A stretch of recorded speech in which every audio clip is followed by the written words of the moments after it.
Good afternoon or good evening, wherever you may be listening to us from on this big, beautiful planet of ours. This is Michael Cross here with another edition of Unlock the Door Radio here on UCY TV Productions, where we dig a little deeper than that mainstream media out there.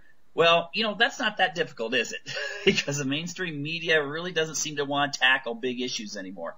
Now, one of those big issues, something that really concerns me, and I don't see a lot of reports about it in the mainstream media, is human trafficking. Now, that's the topic of my latest book, Freedom from Conscience, Descent into Darkness, in which I deal with government corruption and human trafficking within the plot. And while it's fiction, it's based on fact. Now, tonight we have a special guest from the Set Me Free Project, and that's based in Omaha, Nebraska. Stephanie, hello. Hello, how are you? I'm doing great now that we got the Skype working perfectly now. Yay. Hey, thank you for having me. I'm glad you came on because you know what? When I first saw, this thing with human trafficking, you usually think of cities like Moscow and Istanbul and Berlin and London and New York. You don't think of Omaha, Nebraska. So what got you involved in this? And we're going to go into a lot more detail about what's going on in America. Yeah, well, unfortunately, a lot is going on in America, and Omaha, Nebraska is not exempt from a lot of the horrific things that are happening. But human trafficking, sex trafficking, and there's many forms of human trafficking. I focus primarily on sex trafficking, which looks like prostitution, pornography, things like that. And it is alive and well in the Midwest, and Nebraska in particular. Omaha is a hotspot for trafficking. Well, now that's interesting because, I had a student that got really involved in this. She set up her own website stuff, got a phone call from a U.S. senator that was really involved in fighting human trafficking. He died in a plane crash later on, but it listed as an accident. Who knows? But the thing is that this is about 15, 16 years ago. And there was some media coverage about Eastern European women being trafficked and sold around the world. A girl gets she answers an ad for an au pair or a nanny, and she's got these dreams of coming to America, for instance. And then when she gets here, she winds up, passport taken, stuck in a brothel, and she's a slave. Is this the way it works? Well, sometimes it works that way. I always had the image of trafficking from the movie Taken, where you had the, young teenage girl going off to Europe with her friend and then winding up getting abducted and all of that craziness that comes after that. But the reality of what's happening in America is a little bit different. We're not so much seeing the abductions although there are the false ads and things like that. What we're seeing more is a grooming process with our young kids, where youth are a lot of times on social media, on online gaming, and these traffickers are building relationships with our kids, and then they're putting them in situations that they would have never been normally going into on their own. And so it is a grooming process. It's relationship building. Most victims of trafficking know they're traffickers before they're victimized. Oh, it brings to mind there was a case in London or somewhere in England where young girls were being groomed. I think it was by a gang from, they were Pakistani or something like this, British girls. And it was a process by which they were kind of initiated in, and then all of a sudden they wound up being used. That's Absolutely. what you're talking about. Yep. That's what we see a lot. And the majority of trafficked victims, because of this grooming process, and trafficking is defined as force, fraud, or coercion of a human being. And when we're looking at that type of force, fraud, or coercion, the mental chains on these people, that grooming process, the majority of victims do not even self-identify as victims of human trafficking, because they see it as a relationship that they're in. They are participating in something between maybe a boyfriend, girlfriend, or whatever, where they're helping out in this relationship, and they see themselves as essentially choosing this lifestyle. Okay, so let me see here. A lot of parents have no idea all the social media. I mean, they know Facebook and stuff like that, but they're not aware of things like Instagram, Tumblr, and so forth, right, where a lot of young girls, like 12, 13, 14, will make these posts about how depressed and lonely they are, and they'll put pictures up like gothic images and so forth. And then, anyone can hit follow, or anyone can ask to be a friend in these social networks, and then eventually build up some sort of relationship, and eventually admit to, well, I'm not actually 14 like you are, but I'm older, but I'm still concerned. You've seen that? Yeah, absolutely. Set Me Free Project is really geared to preventing kids from ever seeing the dark of trafficking. So we're focused on youth and families, and our streamlined focus is prevention and education, because about 1% to 2% of victims globally are rescued. So if we're looking at only 1% to 2% of trafficking victims ever being rescued, let's stop trafficking before it starts. And what we find is, because of the increase of social media and the things that are happening, kids are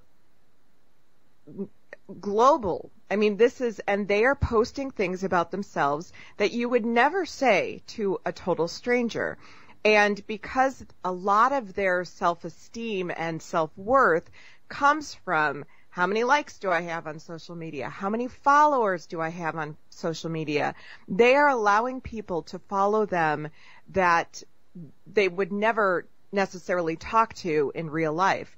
And these traffickers have a global network, and it's a big business where they can find out as much as they can about these kids, and then send in a recruiter who can really draw them into a relationship.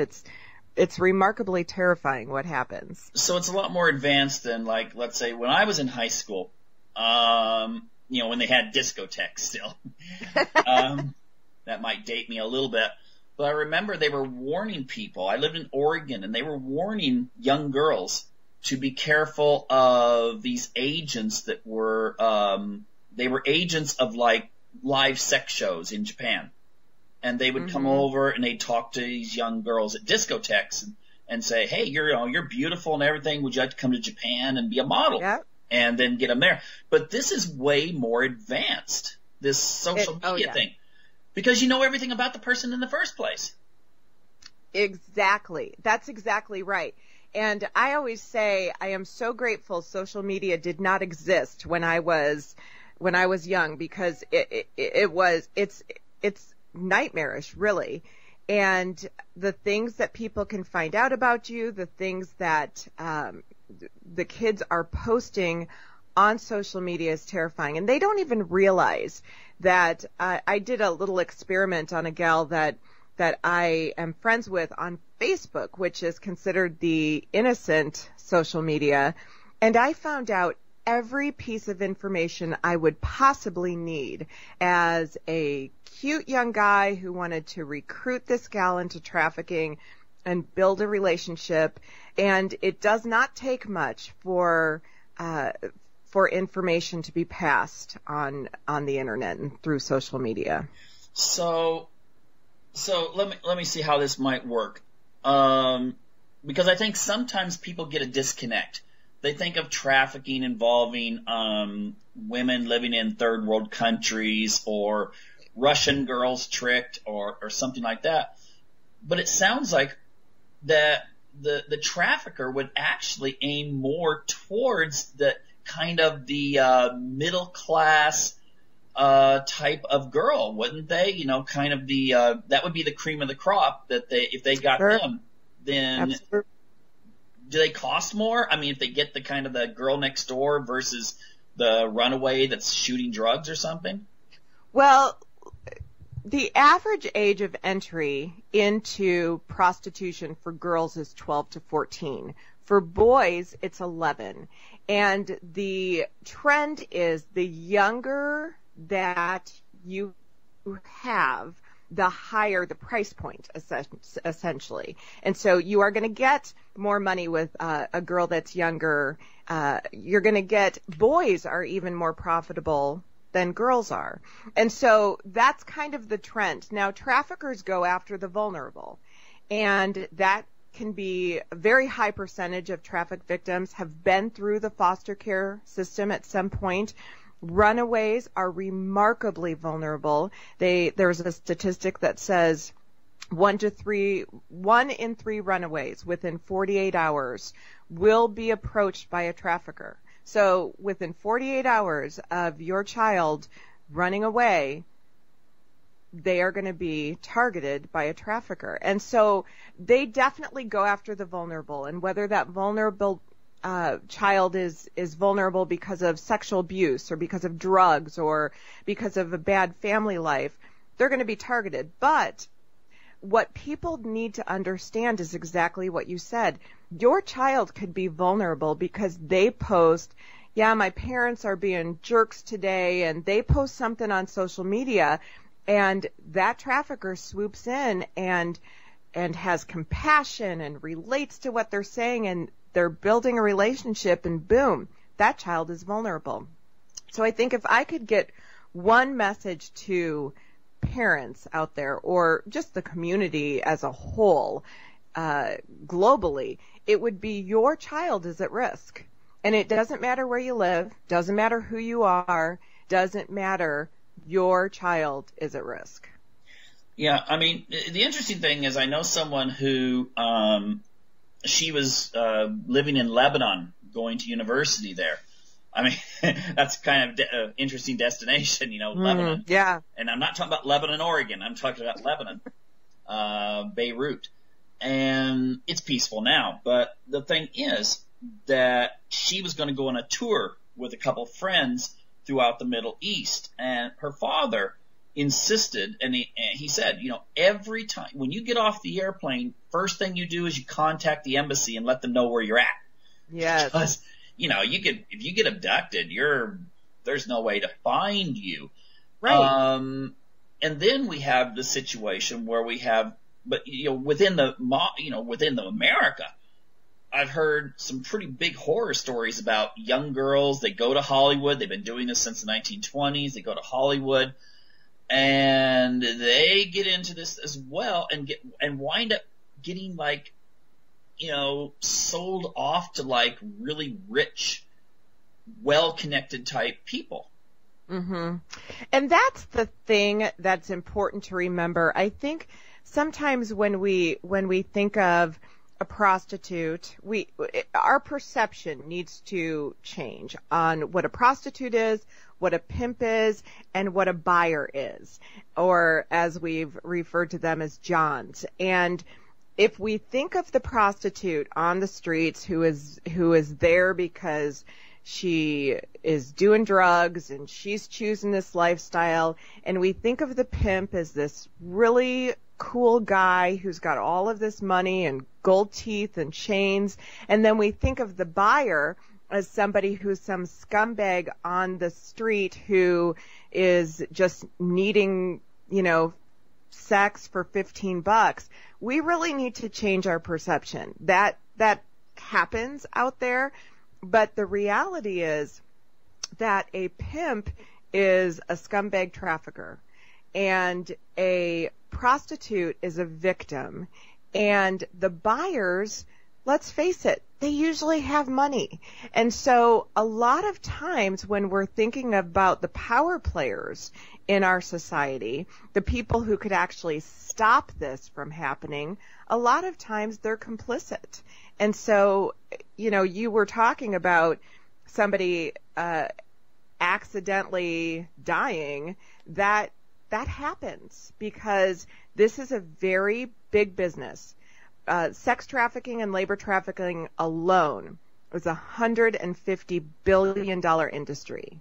Those two alone, $150 billion. And so when we're talking about that kind of money, we're talking about power players that do not want this to end. And so they're going to do whatever it takes to make sure that this is still something that can continue and be profitable and work for them. Yeah, I mean, I think a lot of times people don't realize this has been going on like in American history for a long time. In Portland, Oregon, I put that in my book, that's where it's centered.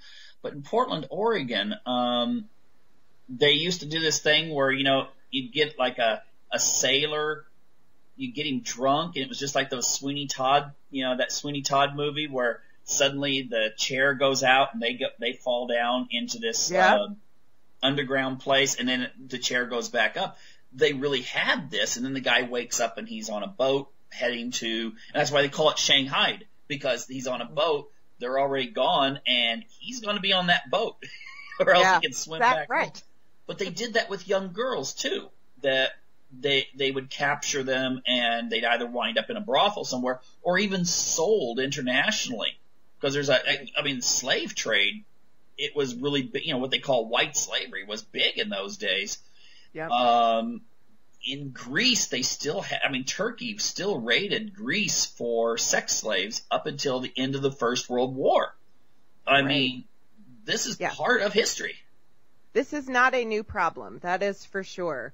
And it's been going on for a long, long time, and it is something that will continue until people stand up and say, you know what, this is just an unacceptable thing in our society. And in order to do that, it really takes a lot of awareness and understanding what it is, because let's face it, I think the majority of us would love to just hide our head in the sand and pretend none of this exists, because it's very evil, and it's hard to imagine that young children, as infants, are trafficked. I mean, when we think of the sick, twisted thing that is happening with human beings, it's really something that it's hard to look at. Yeah, and I can imagine with this whole refugee crisis as it exists in the Middle East. You hear about the Yazidi women being sold at 8 years old, being sold as sex slaves by ISIS. But that's not, that you hear about ISIS, but you don't, these are people that they're displaced. And the same true for, women coming across the border, the Mexican border into the United States. They're vulnerable. No one knows they're there. There must be some horror stories that no one will ever know about. Exactly. And I think that when we talk about certain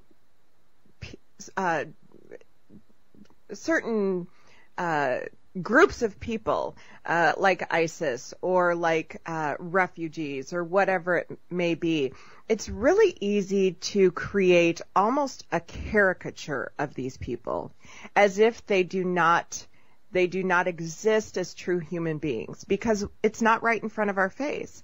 And so when we understand that, and this is really the main message that we deal with, you are valuable, and so is everybody else.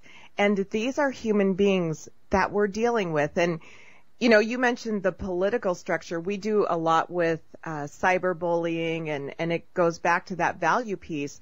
But we as a human being, we have this ability to subhumanize people, or to turn them into, you look at the political candidates, it's really easy to turn them into almost and I don't mean this even with disrespect, but almost as cartoon characters. They're not real people to us, so it's very easy to take them and bash them or to say horrible things about them without even thinking, oh my goodness, that is a person with a family and with a life and whatever it may be. But we have created this ability to do this with slavery, with bullying, with whatever it is. We have this ability to take a person and dehumanize them, because you can't sell somebody if you recognize that they are a valuable human being. How long does someone that gets trafficked, then I'm going to get into some more statistics and into pornography and those kinds of things, but what's the lifespan of someone who gets, into the general trafficking in, for instance, the United States? I mean, I'm sure the lifespan of someone in the Middle East in ISIS territory is going to be pretty short, but yeah, in America. Yeah. Yep, I've heard a stat just recently that the lifespan of a trafficked victim is no more than 7 years. And so it's a very, very short lifespan. There's a number of different reasons for that, aside from the fact that it's a horrific life. But there's drugs involved. There's strong and heavy abuse involved. A lot of times they're murdered, whether it be by their trafficker or by a buyer. It's a very short lifespan. Mm-hmm. Now, statistically, how many, you mentioned a little bit about this, but worldwide, how many people are trafficked? And in America, at any given time, what's your estimate? Well, worldwide, about 32 billion people are... Million. I'm sorry, 32 million. Yes, thank you. But in the U.S., they've identified about 6,000 sex trafficking cases where those have been reported, and those are people who have been identified as sex trafficked victims. So if we know that only 1 to 2% of trafficked victims are rescued, and there are about 6,000 that have been reported, that shows about 600,000 people that are identified essentially as trafficked victims.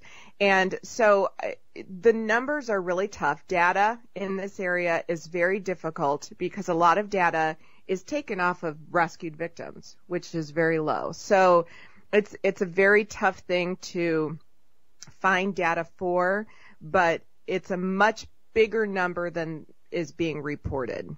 Mm-hmm. Now, without naming names, have you ever encountered a victim personally or through your network that was a victim of people that were the established, whether it be by finances or by politics? And again, you don't need to name names, but mm-hmm. Have you had that happen where you suddenly will hear these stories about you and you go, wow, you mean he or she is involved in this kind of thing? Oh yeah, absolutely. Actually, just recently in Lincoln, Nebraska, there was a bust with people who were buying, and these weren't the traffickers, but these were people buying prostitutes, that one of them was a well-known judge, one of them was a well-known and successful high school teacher and coach.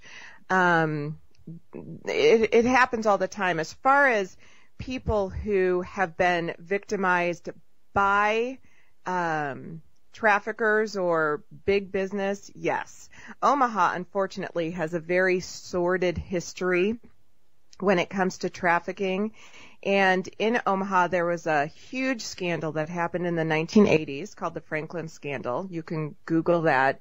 That went literally all the way up to the White House. But the people who were involved were very, very important, wealthy people in Omaha, including the chief of police. So a lot of stuff there, and I have spoken to victims personally who were trafficked or sold to the community leaders. It's very common. And if that's like you're talking about like a judge or a high school teacher or something like that, the traffickers must have clients that are, you know, part of the 0.1% people too, you know, that have their, you know, their private villa, you know, way out in the middle of nowhere or something. Oh yeah. Yep. And that is part of the problem with stopping trafficking is there's a ton of money and power involved. And when there is that much money and power complicit in the crime, it's very easy to shut down anybody who might try and stop it. Okay. Now, what is the connection with pornography? I mean, of course, pornography is like this like pyramid or something like that. You've got maybe the very top, you wind up with the college girl who decides, you know what, I can make a lot more money doing this than I can going out and doing whatever to pay for student loans or whatever. But then at the base, you've got all of the really not kind of the dark web stuff, you might say. How does the trafficking, are like the people that are trafficked, they wind up there, or how's that work? Yeah, well, pornography, also big business, is very, very heavily linked with trafficking. Not only do traffickers use pornography to desensitize and groom their victims, but they also use pornography to desensitize and groom their buyers. And so pornography is, in a lot of areas, complicit with trafficking. We have, there's a statistic, and statistics tend to disappear on the internet. It's kind of interesting when it comes to this subject. But there was a statistic, so I cannot reference this for you, that said that approximately 80% of online pornography used traffic victims. And whether that is an accurate number or not, we do know that a lot of online pornography involves a trafficking situation. And so essentially what you're seeing is somebody getting raped on camera. And that's a very, I think, stark thing to say, but pornography is one of those things that uses men and women to bring in money. It's still the selling of a human being. Now, I would love somebody to do a study on people who say, you know, we've seen porn stars interviewed saying, this is the lifestyle I chose and it's been wonderful for me. And we've seen people who have been interviewed saying, yes, I'm a madam. I only have high-end clientele. I only have high-end girls and they choose this. And I would love somebody to do a study on all of these people, whether it be strippers or prostitutes, let's say they've chosen it, madams, pornography stars, saying they've chosen this lifestyle. I would love them to go back and see where the victimization began, because I guarantee you that there is some form of victimization in their life that led them to whatever it is that they're doing. I have a hard time believing that legit porn is something that is a chosen lifestyle. Yeah, and even if it were, you know, we've been talking a lot about, you know, how capitalism and money are involved in a lot of this stuff. And to me, just personally, it just seems like pornography, moral issues aside, you know, that sort of thing. Yep. That pornography is sort of the apex or the ultimate expression of like capitalism divorced of any morality, because you're taking something that, like, probably the most intimate thing a person can do, and you're making it into a commodity. You're making it into a form of spectator sport. And, Absolutely. And in that sense, that's where I would, if you've got kids, you can say, well, you shouldn't look at that because it's bad or something like that, but maybe that would make them think a little differently. Well, and I think what it does is it goes back to the dehumanization of a human being. If you're watching two people going at it on camera, you don't look at that. That's somebody's daughter. That's somebody's mom. That's whatever. You don't look at them as human beings. And so you can look at that and then move to the prostitute and say, well, this is not a human being. This is somebody. And that's how it happens. That's how we become so desensitized to the buying and selling of human beings. Well, and that is partially institutionalized. I mean, I have a friend that teaches criminology, and she notes that if, like, you look at media attention or anything like that, if a girl is like a stripper and she disappears, I mean, she's abducted, versus a woman, in a nice middle-class neighborhood, she gets abducted the same exact way, walking to her car, gets grabbed. The media will pay way more attention, and I think the police do as well, to the gal in the middle-class neighborhood, because the stripper, there's kind of this moral thing like, well, she was sort of asking for it in people's minds. Absolutely. Yeah, you're absolutely right. And that's what's so tragic about what's happening. What we see a lot in Omaha are girls disappearing or boys disappearing, and we have to remember it's not just girls that are victimized, it's boys too, but we see them disappear, and the mentality is, well, they're just a runaway. And as if somehow a child who is a runaway is less important than a child who has been just, removed from their front yard. There is no difference. But what's happening to these children that disappear that we're calling runaways is that often they are in trafficking situations. But there's a term that is used, and it drives me crazy, by some people in the counter trafficking industry and the legal industry. They call them throwaways. So runaways or people who are displaced from their families are called throwaways. And again, that is more of that dehumanizing of a human being. Mm-hmm. Now, in the time we have remaining, before you tell me all how people can get in touch with you, how they can go to your website, how can a parent identify signs that something maybe inappropriate is taking place with their son or daughter online, and what can they do to really counter this so that their child does not wind up, as a quote unquote runaway?